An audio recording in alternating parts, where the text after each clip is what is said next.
Earlier this week, the vice president of a country, Kasshim Shettima, responded to all of the criticism Nigeria has been getting from Kemi Badenoch, the now opposition leader in the United Kingdom. Immediately, it was as if Kemi Badenoch was expecting him to say something. She responded to him by saying that you cannot expect me to do your publicity relations officer, to be your publicity relations officer. I cannot be doing PR for you.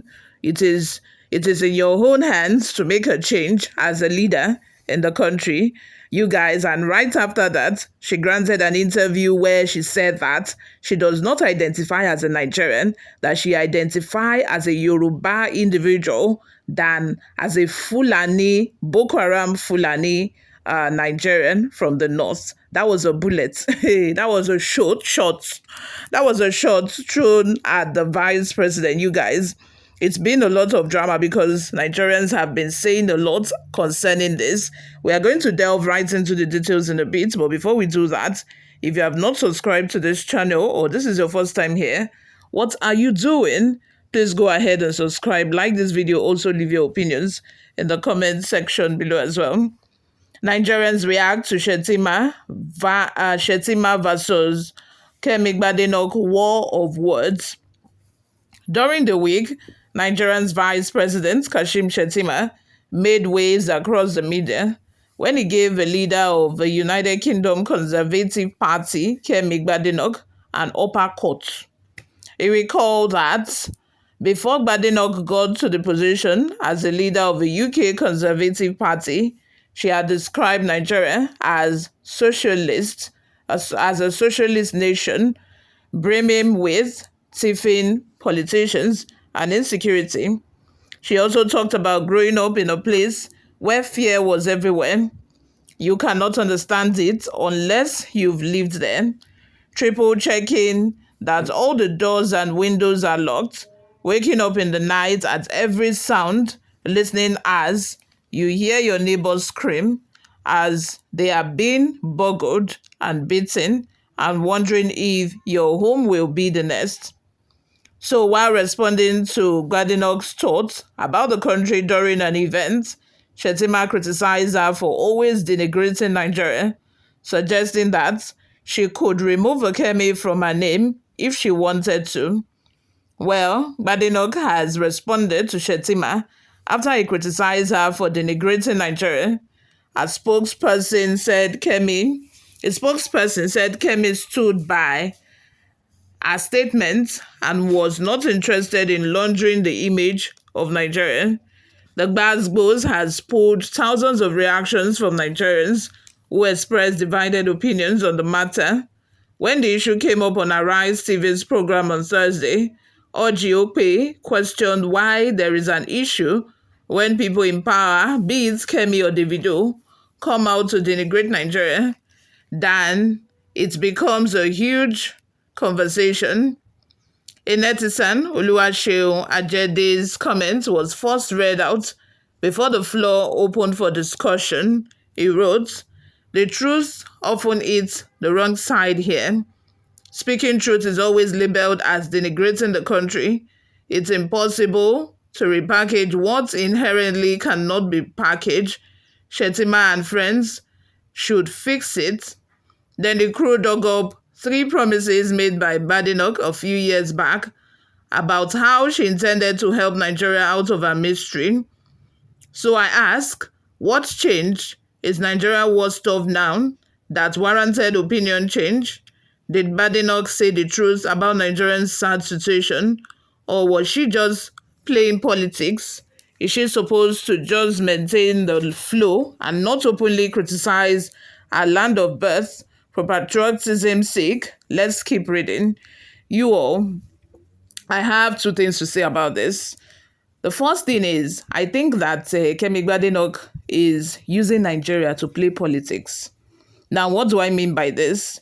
I think that she feels that, painting Nigeria in a bad light is going to make her advance in her career as a politician. This is not me saying that she should have lied or she should have said Nigeria is a very beautiful country, Nigeria is doing well, whereas We all know the situation of things. In my previous video, I expressed that politicians should do the job in changing the narrative for us Nigerians, so that when we go out and people ask us that, how is Nigeria, how is the country, we don't have to lie. We actually say the truth, that Nigeria is such a lovely place. Our leaders are doing well. We don't have to lie. People do not have to come for other people that say the truth. Like in the case of Davido, when he said that Nigerians in diaspora should not bother coming home because, the country is, the country economically is worse, is not doing well. People would not have to go to him if actually the leaders are doing their job. If actually the leaders are doing what they're supposed to do, we would not be forced to lie. We would not be forced to say the wrong things, and people would now start coming for people. But anyway, like I said at first, I think that Kemi Badenoch is just she's using Nigeria to advance her career, in order to make her look good. Because according to, some statements that she had made earlier, she said, she does not want the UK to be like Nigeria. She has seen, the effect of bad leadership, or the effects that bad leadership can have on a country. And that is what she's trying to avoid for the UK. She's just using us to advance in her career. And I don't blame her because, UK gave her a home. UK accepted her when Nigeria, that is our home country, wasn't even doing well. People are trying to jackpot every day. If they ask millions upon millions of Nigerians that, are they going to disown their country and become a citizen of, one of these advanced countries, people will gladly do it. They will gladly do it because the system is working for them over there. Notwithstanding the fact that, you are an immigrant, the system will work for you. There is a justice system that will work for you. Things go accordingly. Unlike here in our own country, where, the poor masses and citizens are nobody compared to politicians and wealthy millionaires and billionaires. Moving on, while explaining that there was crime all over the world, including on the streets of UK, Rufai Hussaini maintained that the sad situation that Badenoch tried painting was not exclusive to Nigeria. According to him, Kemi is simply playing politics, and I'm shocked that people can't see through all of this. Kemi is just a bloody hypocrite. Is Britain not a socialist nation? Do people go out and work in Britain? Don't they live on welfare? So what's the problem? She's just a social climber and has been able to use this narrative. Why not also blame the right-wing nationalists who are causing chaos in England? Do you see how the right-wing nationalists assault people, racially abuse people, and cause riots? Dr. Ruben Abati takes it from another angle.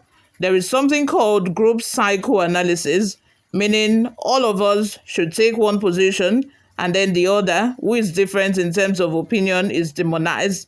So people will always have different opinions. We thank God that there are many others who are abroad and are still proud of their country. Dr. Abati stated that the main focus now should be on how we take this as a challenge to make our country better, such that our children who relocate abroad, who choose another aspect of their nationality, will not look back and talk down on their country. This is a great country, as the Vice President pointed out, but we need to be in a situation where we will be very proud of this country.